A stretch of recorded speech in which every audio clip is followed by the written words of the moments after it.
Good evening, ladies and gentlemen, and welcome once again to NOLA Theater Talk. My name is Alan Smason, and welcome again. We're glad to have you.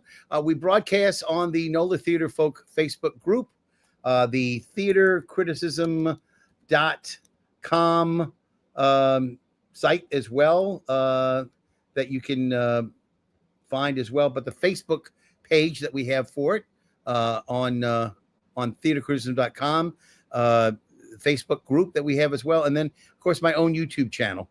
So we're going to talk tonight about a show that's over at the New Orleans Shakespeare Festival. You can see the little symbol in the upper right or upper left, depending on where you are. But again, you know, the point is that this is a little bit of a departure, since the show that we're going to be talking about is not exactly a Shakespeare show, but it is a show that features Molière. And I'm not going to get into all the particulars of the show yet, because I want to bring in the director as well as the person who's responsible for adapting and translating. And so let me first bring in Anne Liese-Fox, our director. And you're coming to us from beautiful downtown Robert, Louisiana. Is that right? Robert, Louisiana. All right. And of course, as I mentioned, the person who was responsible for adapting, translating, as it were, Ryder Thornton. How are you? Good. Thank you. All right. Alan. So, Good. so we're all together talking about Molière. We're not talking about the Bard. Whose idea was it to do Molière? Ryder. I'm going to leave that one to you. Yeah, it was the Shakespeare Festival. I believe it was Nancy Gunn. If you know who that is, she worked at the festival for years, producer. She had an Emmy for working on The Apprentice. A really great person. But a few seasons ago, she had mentioned that they were interested in doing Molière at some point. And they were reading scripts, and you know, she teaches a course on producing at Tulane as an adjunct. So this was kind of a copy room, you know, exchange. And I said something like, well, you know, I did this translation of Molière. I have a translation of The Imaginary Invalid. It's really good. And she says, okay, well, let me see it. So then I, you know, emailed it to her, and then heard back a week or so later.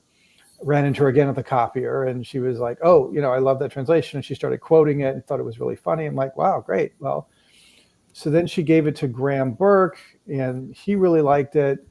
And then he gave it to some other people, maybe some board members or something. And then they got back to me and said, okay, we really want to do this. This is really funny.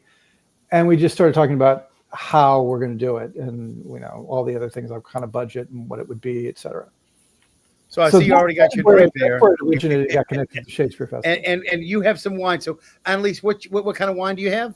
Well, I go and get Italian Chianti in the summer at my Aquista Paces on the North Shore. I know where that is.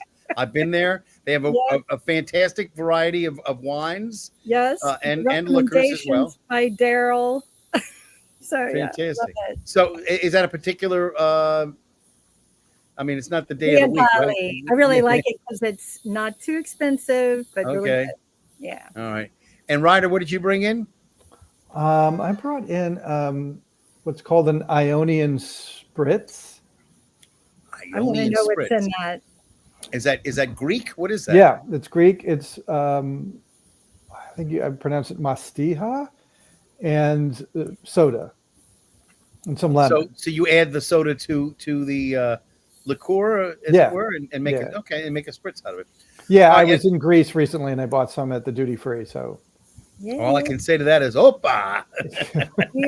So I brought a little Glenlivet, 12-year regular brand Glenlivet, but I thought I'd bring it in, and a nice round circular ice cube to go with a glass. Ooh, it's a fancy. There we go. You know, you got to have a fancy glass or a fancy ice cube. Right. So, again, thank you for coming tonight. And I'm delighted that we can talk a little bit about the New Orleans Shakespeare Festival's production of The Imaginary Invalid. And we started to talk a little bit about Molière. Do you remember Molière? That was his nom de plume, wasn't it? Yeah. Yeah. Well, it was. We're going to get to that too. But he went by by his. That was not his real name. That was like a stage name. Jean-Baptiste Poquelin. So why did he use that? I mean, Shakespeare used his name Shakespeare. He didn't try to, was there a reason that he went with the, can you tell me a little bit about background about why he used the stage name like that? That was a tradition. A lot of the actors had stage names. I think it's fabulous. And then there are certain families that were famous, like the Béjart family that he started his troupe with. So they would keep their family name because the name itself had, was famous. But that was a tradition to have a stage name. And I guess partly his family was pretty bourgeois in the sense that they were upholsterers at court. And it was still looked down upon to be an actor. So it would be a way to protect your family name. Oh, I got you. Ryder, anything to add to that? No, that sounds good dramaturgy there, Anne Liese. 2 PhDs here. So now you said you made a Ryder. You said you made a translation. Now, when you get a translation that you're working with, do you make sure that it's like with Shakespeare be a specific, like the first folio or something you go to? Does Molière have similar kind of additions that you go back to, or that are not adapted by other people or translated by other people? How do you do that? I went to the original French. Yeah. And I went to an authorized version. I don't know if there are multiple versions of Invalid. There might be, but I went to a fairly authorized one that was published, many years ago. And I just began reading it and thinking about how it's working and how to make it fresh. It was a play, of course, that I had seen a lot. It was a play that I had read in English, but I always felt it was potentially quite funny. But the translations I read, I just didn't like. The language wasn't really fresh enough, and it wasn't something that was exciting me too much. And I'm also a director, and when I worked on this, I worked on it as a director, and I was when I was doing an MFA at Temple in Philadelphia, and I worked on it with the idea of staging it, but I wanted it to be really fun, and I was thinking about dramatic beats and trying to get the most out of it dramatically, and wanting to do something, I guess, more original, than I had read in previous translations. So again, you're given the French, and of course, I would imagine this is written in the 18th century French, right? 17th century. All right. So if it's 17th century French, we go back to the 17th century approximately when the Acadians came down from Canada maybe around the same time period. Mm-hmm. I mean, their French is a lot different than the French they speak in Paris, right? Right. So please tell me, did you have some like archaic language and things? Oh, yeah. Yeah, there's a lot of old French in it. Mm-hmm. And I remember working on things and asking French people about certain constructions, because my reading French was pretty good. I'd done it in college, and I was reading French literature, but contemporary things. I'd never looked at anything that old. And so I would start to work on it. It took a long time. And then I remember there were bits of it, and I would take it to a French person. I'm saying, this construction is very odd. I'm still like, that's really old French. Nobody talks like that anymore. But this is what they're trying to say. And so there were moments like when I would get through that. And then I would realize kind of what the gist of it was, or what the essence of it was, and then put it in something that's more contemporary, relatable. At least, did you see the original that he had done first? Okay, and so I read it. I hadn't actually never saw this play staged. I studied in France, and I got to see a lot of Molière, because that's just as we do Shakespeare a lot in America and England, and they do Molière a lot. But I'd never seen this play, even though it is one that is staged more often. So I had read it. And one thing I really like about Ryder's adaptation is that he kept the comédie ballet idea that Molière was experimenting with, this new genre. But he keeps it, he trims it, and he keeps it to the theme of the play. Whereas when you look at the original, you really get it's still a 3-act play, but there's a pastoral play, there's a commedia dell'arte excerpt, there's singing, there's a huge ballet with like 50 ballerinas. I mean, it was a huge Louis the 14th event. And so I think when people have translated this play that I've read, they've either just cut out that altogether, which I think cuts a bit too much into the core of his experimentation. So I think that was something I was really pleased when I read Ryder's adaptation, was how he stayed true to the spirit by keeping music in it. And also, even though like we don't have a dance of they had some kind of belly dancing Egyptian number at one point, but the point of it is live life and love life. And one of the interlude songs that Ryder wrote has really beautiful lyrics that I find very moving, and Brendan Connolly has created original music to it, and it's very touching, and it's a moment where you can see a real break in the main character, the tyrannical Argonne, a little piercing. And I think Ryder constructed that just brilliantly. So, and he made me laugh. When I read it, I just laughed out loud. It's very accessible. It's very funny.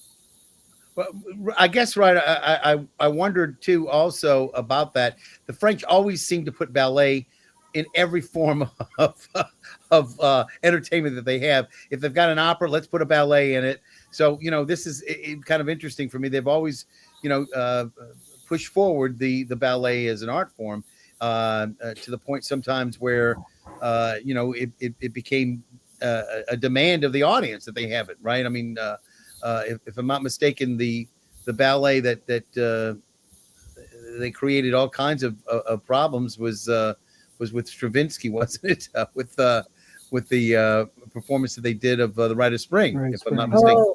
Yeah, they went crazy on that. Right. Again, So, but again, Ryder, when you read, in Molière, there's a dance here, or there's a, and again, I don't know whether or not the songs were in French originally, or you had to adapt them as well. But do you gauge them as to how you're going to present them in a modern setting, or in at least presented for modern audiences? Do you deal with that in some way that you have to kind of either pull back or cut away or do something with the words? Yeah, so there's a lot, as Anne Liese explained. There's a lot of interludes, and it's almost a subgenre of of the play, was how much extravagant interludes there were. And some of them are comedic, and some of them are, almost diversions from the story. But then there are pieces that have a parallel event or a parallel theme or an idea that's a thematic thread in the play. And so looking through them, I wanted some kind of interlude, and I wanted something, and it's something I was looking for. I was thinking about it ahead of time. I just kind of found it. I thought there are things in this interlude that echo thematically what the play is about. And so I wanted to explore that and have the interlude be something where it's a brief moment of song, but it speaks to, what is at stake in the play. And that was the Love While You Can, moment. And that's actually a lyric in one of the interludes about living while you can, or living in spring, live while you can in spring. Yeah. That's right. Life. Right. And Egyptian number. And and there, so you see that. So when you go through the French, you'll see these interesting verses that are not, I didn't totally irrelevant to the text of the play. You'll see things that kind of have a thematic connection to it, and so I wanted to explore that a little bit. And then I realized, you could make a song about that, and it could be something that hits Argonne a little bit, as Anne Liese explained. It makes him kind of realize and see in some small way beyond himself, and understand that the importance of letting love exist, and ultimately letting his daughter, marry for true love, and et cetera, not being such a tyrant and somebody who wants to control other people's lives. But that was looking a lot through those interludes and finding things that you might construct into something smaller and put it in the middle of the play. I did get, and of course, anybody wants to go ahead and add comments. We got a nice comment from Paul Warner. Great show, terrific cast, outstanding director.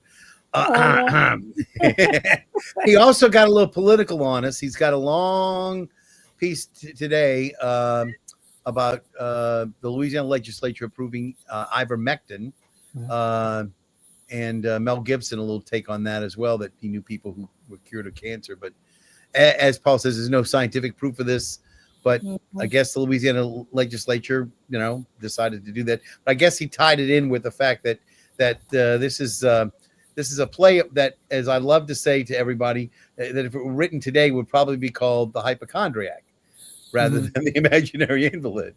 But I would imagine that there's a lot that's still relevant to today in this play, even though it was written, as you said, back in the 17th century, just a little bit, I guess, beyond Shakespeare's time, right? Because I think he died early part of the 1600s, and I think Molière doing this play, kind of. Molière. We mentioned that earlier. This is his very last play, and ironically, has to do with medicine, and he died as a result of what might be termed bad medicine, in a sense, bad doctors, at least, who didn't know what they were doing. Because back in the day, as they did here in the colonies early on, they used to hang out the barbershop signs with the red and white, right? And barbers would come in and they would cut you open and get rid of the bad blood that was making you sick. And of course, nobody got into the fact that somebody's dying of the loss of blood, perhaps, but that's another story. I guess they only took enough blood out to make them well, but the blood had to replenish itself, and eventually, I guess, if they ate right, they would be able to get it to come back. But again, that was the way that doctors operated back in the Roman times and Greek times. You mentioned you were in Greece. They used to do that all the time. They would let the blood flow, and that was the way they supposedly cure people by dealing with that. I enjoyed the part where the father-son doctor are in the play, and I'm thinking I've got some of the pictures there of some of the characters that I wanted to go over. If I can find one with the doctors. There's one with them examining Argonne. Yeah. I have to try to see if I can find it. That's Argonne with the second daughter, and again, I found that interesting. They don't really consider her. This, I think this is the one, huh? This one. There's one of the doctors. There's one. That's the father. I have to find Dr. Diaphorus, which means diarrhea in French, like Diaphorus. He was playing with names. And there you go. Yeah. So there they are, and was the younger doctor's manners written as explicitly as they're played in the play? He's definitely socially inept. What do you think, Ryder? Yeah. And there's a lot of ways you can play that. And we auditioned a lot of people. Ryder and I did casting together. We got to collaborate a lot, and that was great for me as a director, because in being, even in terms of music, like being in those conversations, I know where Ryder's coming from and where Brendan Connolly was coming from. So yeah, we talked a lot about this, and there's a lot of directions you can go with Thomas, but socially just awkward and headstrong and pompous. Definitely. Wow. I want to show some more of the photos but first of all, I guess we really should get into the main characters, etc. Doug Spearman does an absolutely sensational job. Again, he's the imaginary invalid, as it were. He's the person who's the at least for most of the play, the one on who the focus is, and the one who is probably going to be going through the most change throughout the play. Would you say that's about it? Argonne, it's really all about his arc, but that's the part Molière played when he performed it. Oh, so he played that role. He actually says those lines that he, interesting. Yeah. I wonder who played, because he died sort of like, was it during the run or right after the run was over? The fourth show, he collapsed in the middle of it, but he did finish the show, and then he lived just down the street, and then he died in his home right after. I can't imagine what the audience must have thought when he's pretending to be a hypochondriac, if you will, and then all of a sudden he falls out. The worst. Ryder, tell them the line that he says, and this is in the original about Molière. Well, Barald says something like, "I'm not interested in arguing with doctors. If you want to learn more about them, see the latest comedy by Molière." Yeah, I believe is how it goes. Yes, and he actually says that in the play. Why should I? Who wants to listen to a theater twit like Molière? Yeah, but that's where I kind of adapted it and expanded that exchange a little bit. Where Argonne has a very strong opinion, is very anti-Molière, and curses him and gets angry about theaters, which is sort of in line with his very tyrannical attitude. But yeah, the irony of it is very eerie and uncanny, how Molière collapsed in the middle of the show and died later. And when you look at the finale, and in our version too, we've kept those lyrics that are in the finale in the show in the original French. It's a very dark refrain about doctors and bloodletting and being able to kill people and having dominion over the world and the right to do this without impunity. And it's really a jab at medicine. And it's almost a bit like someone had their revenge there or something, or that he's invoking all of this negative attitudes towards doctors, and then he ends up dying, and then I think there might have been some bloodletting in his death or something. So we see Philip Yiannopoulos as a doctor who's attempting to administer an enema. An enema, the best way to describe it. Pump. And then of course, playing Argonne's brother is that Robert Mitchell. A. Mitchell, right? And he is he's fantastic in especially in the third act. He becomes almost the focus of the play itself. Takes a little bit of the focus away from Argonne. But again, interesting that they've got that going on too, because when you think about medicine, you don't think necessarily about enemas, but obviously it was a part of what was going on. The golden age. And now I see two of the young ladies who are in the cast. I say young ladies, both of them were, as far as I'm concerned, young, but I mean, you've got Argonne's daughter and a very wise housekeeper, I guess you might say, who is, of course, a favorite actor of mine, that you all wisely cast.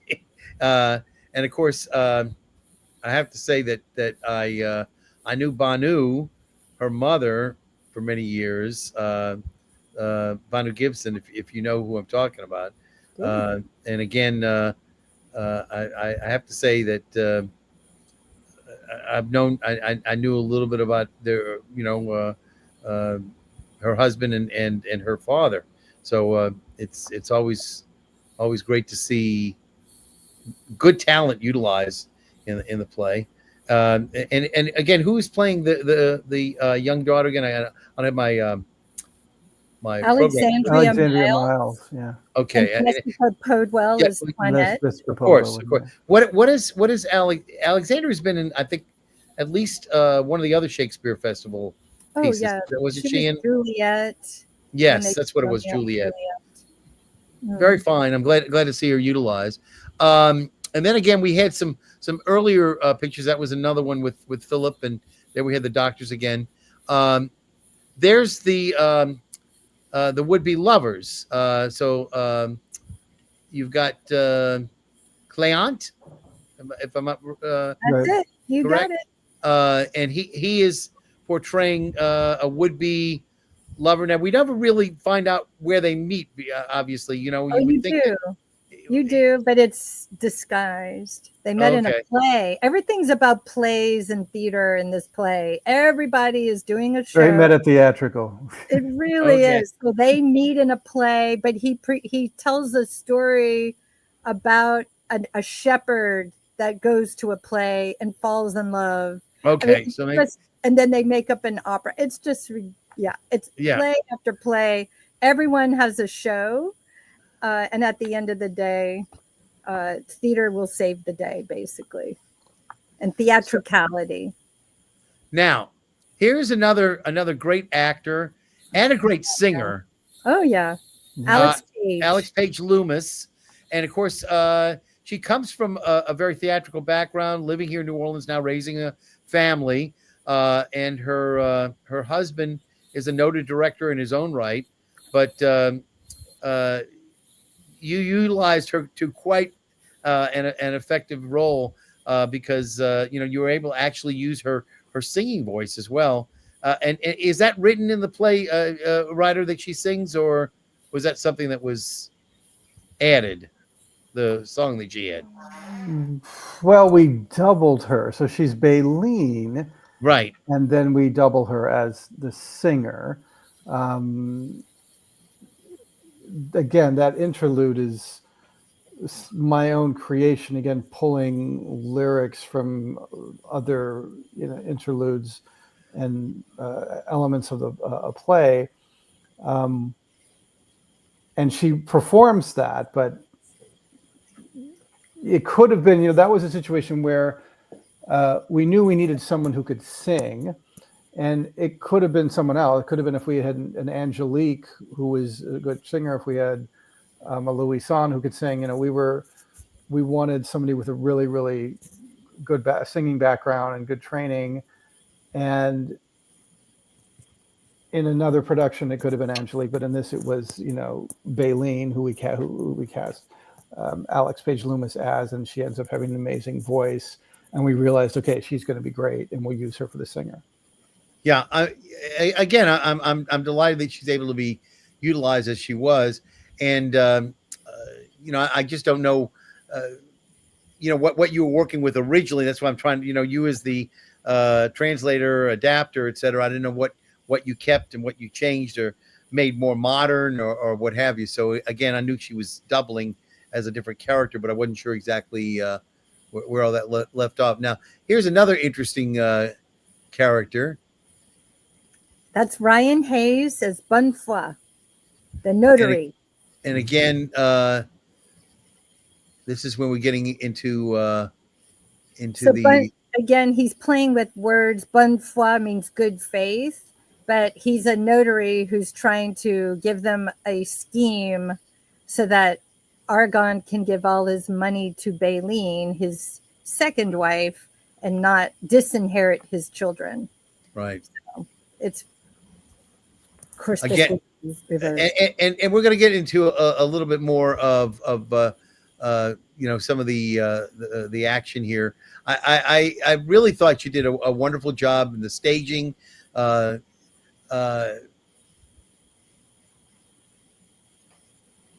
you.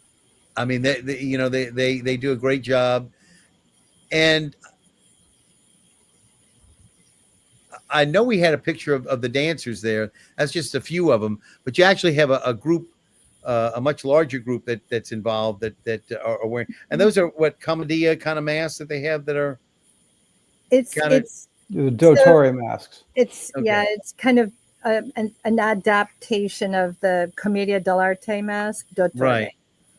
Very good.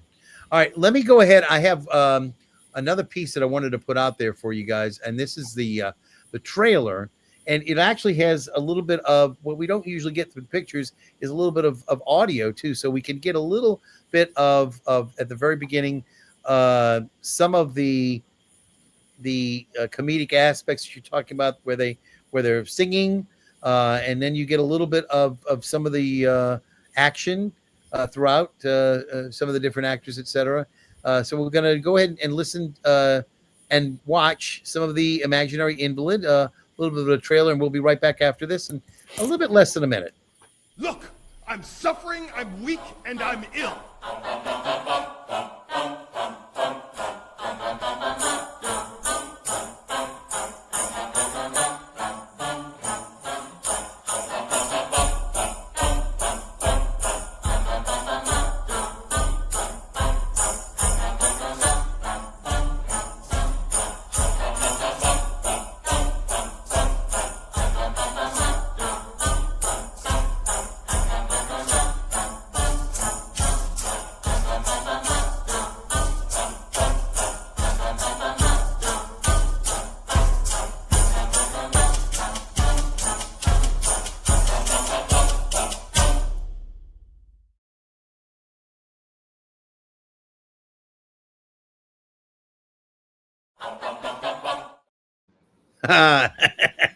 It's a stinger there at the end. So again, the show's running now on weekends through the Thursday 22nd until Sunday, and we have Sunday matinees. Okay, and then Thursday matinee is going to be Sorry, Thursday night, Thursday Friday evening, night, Saturday 7:30. night, 7:30. So now Sunday, is it still a matinee time? 1:30. Okay, At the and Loop Theater. and for those of you who don't know, it's actually in what we call the Dixon Hall Annex, which is not Dixon Hall, but it's the building behind Dixon Hall that was added on, if you will, afterwards. And so if you've ever been to Dixon Hall for any of the events there, or perhaps Summer Lyric Theater at Tulane, you know it's right down the hallway. Parking is really easy in Newcomb Circle. Super easy. Yeah. Well, yeah, except they don't have a whole lot of parking spaces left during the school year. Right now, because school's out, it's a different story, you know. But what's going to be happening up is somewhere around the 18th, that last final weekend, it's going to get real tight because Summer Lyric is going to be open with a chorus line. And so that's going to make things a little tight that last weekend. But I really suggest, yes, you park on Newcomb Circle if you can, or perhaps try to find a spot on the street not too far away. It's very easy to walk there. And I'm so delighted that you all could be with me tonight to talk about this show. Again, the New Orleans Shakespeare Festival. It's been around a long time now. This is the 32nd season. You know, and again, I remember back when they were, you know, just experiencing their within their first decade. So, wow. It's a sad thing that, we had the Tony Awards last night, and I was reminded, of the loss that the Broadway community had with Gavin Creel. But we had our own Gavin at the New Orleans Shakespeare Festival. Gavin, yes, who also passed away, and it's just a sad state that we all know what a great actor and what a great asset he was to the company. And again, I know you and I go back a little bit with Nita and Zita too, so we've known each other probably 24, 25 years now. I hate to say that's true. Yeah. Ryder, you and I have just gotten to know each other, but again, this is a pleasure of mine is to be able to bring these shows to the public to let them know about these things in advance, or once they've opened to let them know about it. And this show, we started up back in the pandemic because nobody was seeing any shows. and we actually had an opportunity. I mentioned Nita and Zeta just. We actually had a production of Nita and Zeta that was done through this platform. We were able to present that play plus several other plays. I was so I watched that. That was great. It was so produced. I was so delighted to see John Bigonnet allowed us to do all three of his trilogy of Rising Water plays, and several other pieces Rosemary O'Neill did. And things were going really well during the pandemic, much more than you would have imagined. And we started off with like nobody, and all of a sudden, we've got over 1,000 people now that are members of this community. Whether or not they're active, remains to be seen. But the point is that we offer these things to them to get them engaged, and at the time when no theaters were open, to kind of like allow some of the artists to flex their artistic muscle, to be involved in some works, so that they could have that connection back to their own community. And again, some of the things that we also did, we touched on some of the problems that people were relating to. I know at one point we had some professionals for mental health dealing with what do you do when you can't work and when you can't go out and things of that sort, and how do you keep your mental health in that kind of a situation. So I hope that we did a good service, and I hope that everybody enjoyed what we did, and that the fact that the theaters are open again. We're doing the show less and less nowadays, and it's a shame, but it sort of outlived some of its usefulness in terms of what we were actually able to do or trying to do. And so now that we're back, now that the theaters are fully open and that we're doing shows, we don't really have to do as many. We were doing 2 a week, which obviously if you add it all up, 2 a week is about 100 shows a year, more or less. And we don't have to do 100 shows a year now. We can get away with less. And I actually haven't done a show with this particular platform for about a month. And part of the reason is that we really didn't have any productions that were coming up. And the other part that we've had that's sort of a stumbling block is that oftentimes, like you, are in rehearsal and you don't really want to come on the show until after you've opened, of course. And by the time that happens, a lot of the actors, a lot of the people who are the creatives, they say, hey, that's our night off. Monday nights, it's dark, which is the night that we happy to take the night off with you. Right. But I can understand people are being paid not a whole lot of money to be involved, and they're doing a lot of this out of the love of their craft. And so I appreciate the fact that they can be there, and I appreciate the fact that you, Annalise, and Ryder are both with me tonight. I wonder if you could talk a little bit about what you think would be, in maybe 1 or 2 sentences, the take home for somebody who's not familiar with Molière, who comes here to see the show. Why do they want to see the Imaginary Invalid, and what do you think it has to say to them? And I'll let Ryder go first, and let you, as the director, follow up. Annalise. Sounds great. Well, it's a great story. It's very funny. It's about, as Annalise alluded to earlier, and we talked about in rehearsal, it's about how theatricality overcomes tyranny, how someone's tyrannical impulse is curbed by theatricality. And it's about love as well. It's a big theme in the play, and it's a very fun play. I don't know how to say it. It's got a lot in it. It's exciting, and it's a really fun, and it's an exciting evening at theater. I don't want to put words in Annalise's mouth, but just on what you said, you talked about love. Would it be right to say that we find out that perhaps the love that he has is misdirected at the wrong people, and maybe directed the right people towards the end? Well, I definitely think there's a healing in this play that really is a healing. And what it is that revelation of truth that had to be revealed through theatrical trickery, if you will. And that through the efforts of the people who really love Argonne, he will find the truth of where his love really is. And that is how he will be healed, if you will. But I really think it's this play, as long as humans are humans, Molière will be relevant. Mm-hmm. He even just as we find with Shakespeare, is that he's talking about people, and where they are exactly in what social context definitely changes. Thankfully, in New Orleans, I didn't grow up with arranged marriage over my head. That is not a plot device that has been active in my life. But everything that Molière is talking about with how people make themselves miserable, and where they put all their faith in the wrong places, looking for love in all the wrong places, right? But and certainly, I think with our fascination and obsession with the health industry, fads.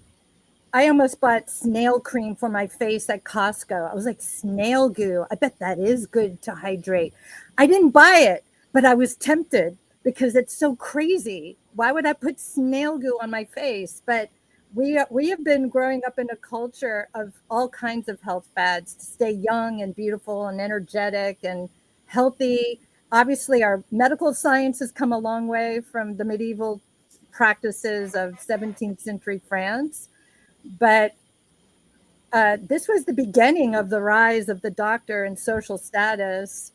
And you see it, why would you marry your daughter to a doctor?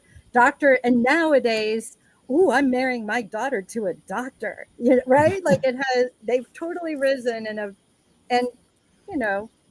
certainly the science has been. But I should point out that marrying for love and not being in a position where you're marrying for a dowry or marrying for an arrangement is a relatively new idea and a concept.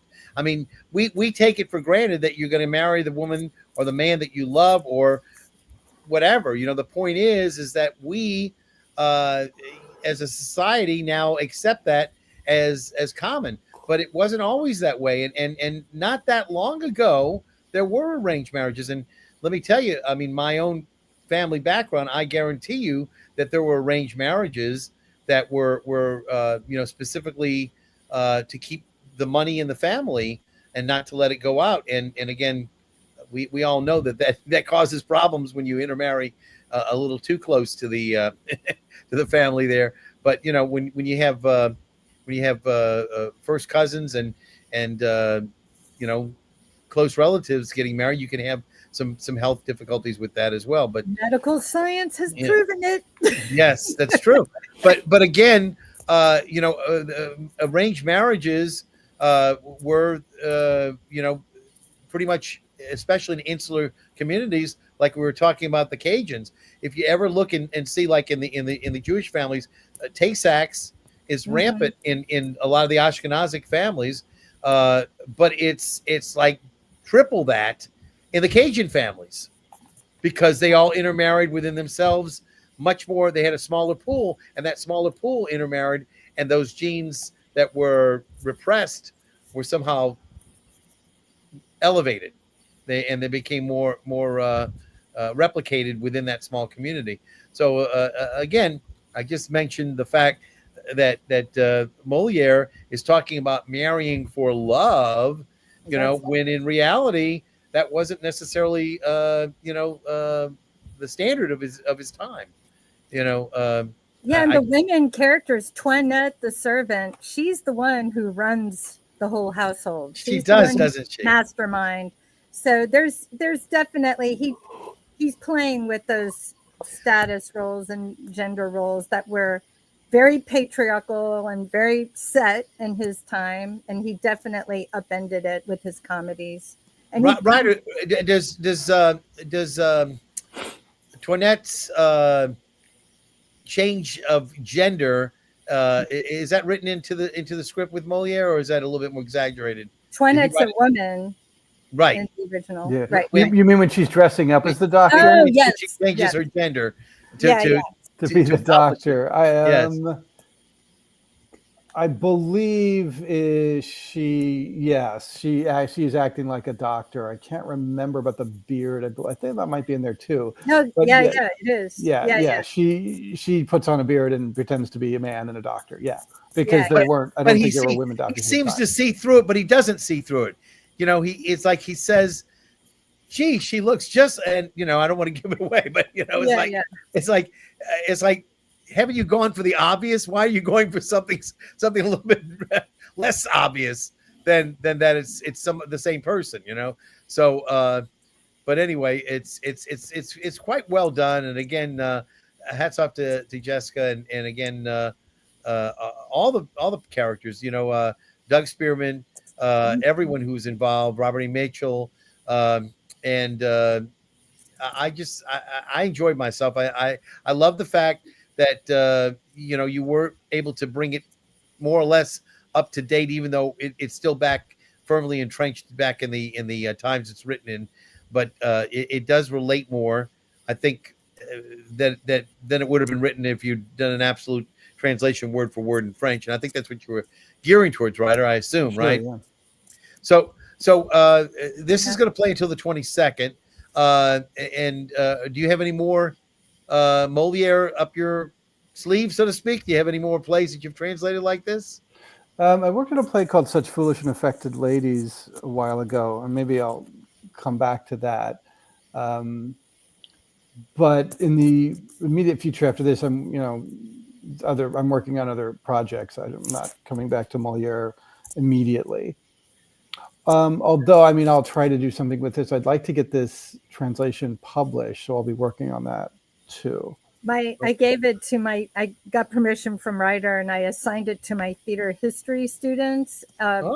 They loved it. They just loved it. So it was I think it'll do well.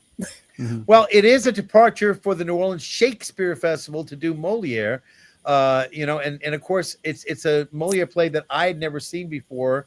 I'd heard about. I know somebody I'd invited to come with me said he had just seen a production of it somewhere else. I'm not quite sure where. Well, but, it's in New York. Well, there's a short version in New York, maybe. It might have been there. But you know, usually when I think about Molière, I'm thinking about the misanthrope, or the miser. Wives, Tartuffe. Tartuffe. You know, those are the ones all the time you see those produced. But this is one that's not as frequently produced, and I don't know why. You know, is it just the length of it? I think the music part he had, because he didn't do comedy ballet for all his plays. It was some of the plays, so it might be that aspect of it, adding or they often, what I've seen is they just cut it like it never existed. Yeah. What do you think, Ryder? Do you think that might be? Because I think that's because it's longer play. It does have a lot of musicality in it.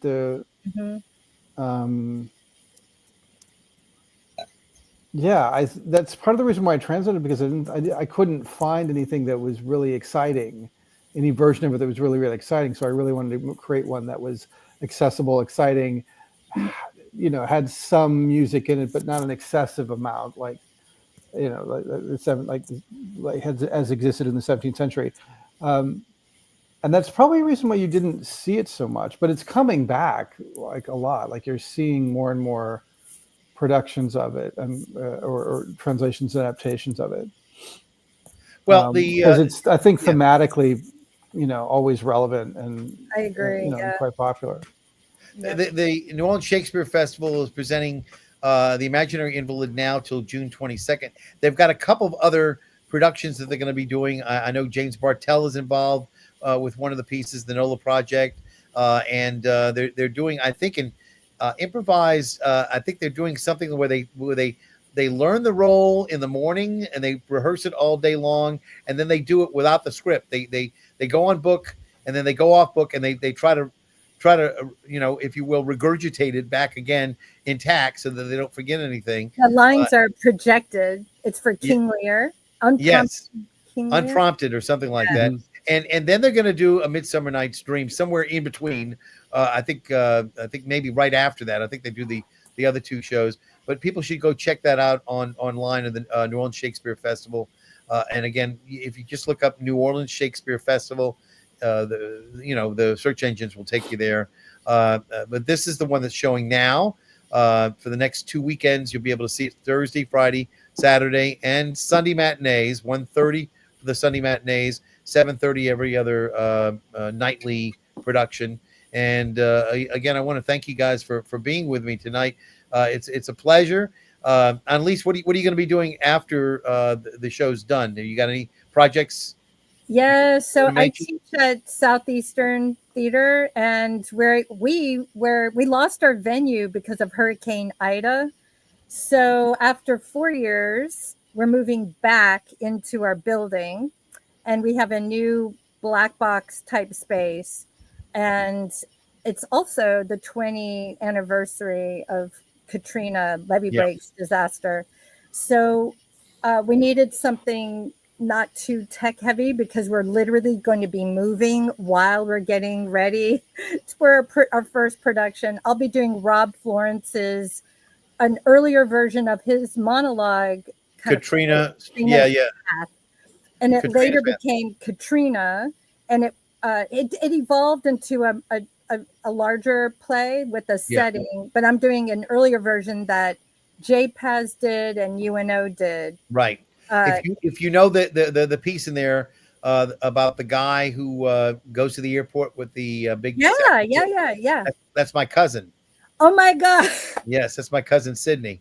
Oh yeah. Okay, that's Sydney. Okay. Yeah. So again, he's famous insofar. Now the funniest thing I can tell you, and Ryder, you'll get a kick out of this. I had just seen Rising Water, which of course was John Bigonnet Katrina play, the first of 3 plays that he did. I saw it at Southern Rep.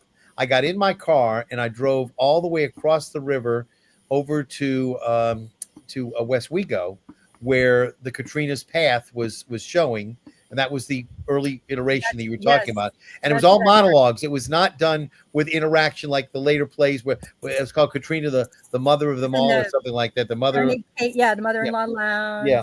So anyway, but it was all monologues. So individuals would come out on stage and do their monologue. Then it would go dark, and then another person would come on, they'd light up the stage, and they would do their monologue. So I'm in the darkness watching the show, and the show had just started up. They'd done maybe 1 monologue prior, and I sit down in the way back seat, and all the way in the back end of the row, and my eyeglasses, they change color in the light, during the heat when you're outside and whatever, they darken, and they're what they called photograde. Now they're called something else. It doesn't really matter. So my glasses were still dark when I came in, and I was trying to adjust to the darkness of the room, etc.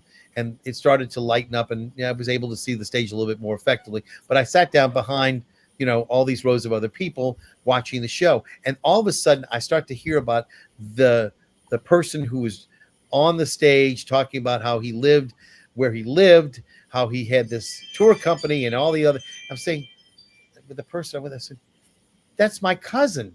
And the guy right in front of me turns around, and it was my cousin. He says, "I am your cousin." That's me. That was Sydney. Yeah, so it's funny. Anyway, Ryder, what are you up to after the show's over? What are you working on now? Well, I'm working on a few things. So I'm developing a one-person kind of Anna Christie, that play by Eugene O'Neill. I'm working with my wife, Jenny Mercine, who's an actress and a solo theater artist. And we did a one-woman show a couple seasons ago, 2 Elizas, that we did at Herman Grima House, and we did in New Jersey, and we did in some other places. And we're collaborating now on this version of Anna Christie that also involves the real-life character Christine L., on whom the play is based, the Eugene O'Neill play. And we did a 30-minute version that we just presented in Greece. That's where I was at a conference, and people, at a Eugene O'Neill conference, and people really loved it. And we're going to keep working on it until it's feature length. And there's another opportunity to maybe take it to Ireland soon. So we're developing that. And then at Tulane, where I work, I'm going to be directing Robert Askin's The Squirrels in the fall. I'm not familiar with that. Can you tell me a little bit about it? Robert Askins did Hand to God. It's crazy. Okay, so that was a very funny play. And then, so this was a follow-up play he did called The Squirrels. And it's kind of, anthropomorphic squirrels having territorial warfare and being xenophobic and, battling each other. So it speaks a lot to contemporary politics. Right, I was about to say it's thinly disguised political exploration. Yeah. Hand to God, I saw the original on Broadway at I think it was at the Schubert. Is that possible? I think it was at the Schubert. I forget which theater it was. I saw it before it moved to Broadway. Yeah. And yeah, it was amazing. No, you know what? It was the Booth Theater. Take it back. It Booth. was the Booth Theater. It was absolutely, which is right around the corner. The Schubert's on one side, and the Booth is on the other side. Yeah, fantastic work. And you know, I had at that time an ex-girlfriend who was there in New York watching with me, and she had this uncontrollable laugh, and you know, she rarely laughed. But I couldn't stop her from laughing. She had a great time with that play. Like those audience members. I want to see the squirrels now more than ever, you know, It for is the funny. nuts among us. All right, listen, thank you very much for being with me tonight. And again, if you just stick around for a second, I'm going to close out the show. Again, I want to thank Anne Liese-Fox, and I want to thank also Ryder Thornton for being with me. Again, my name is Alan Smason. Again, you've been watching NOLA Theater Talk. And again, if you want to check it out, we're on the NOLA Theater Folk Facebook group, the theatercriticism.com Facebook page, and my own YouTube channel. And again, for you and yours, my name is Alan Smason again, and I'm wishing you the best tonight. And I'll see you at the theater.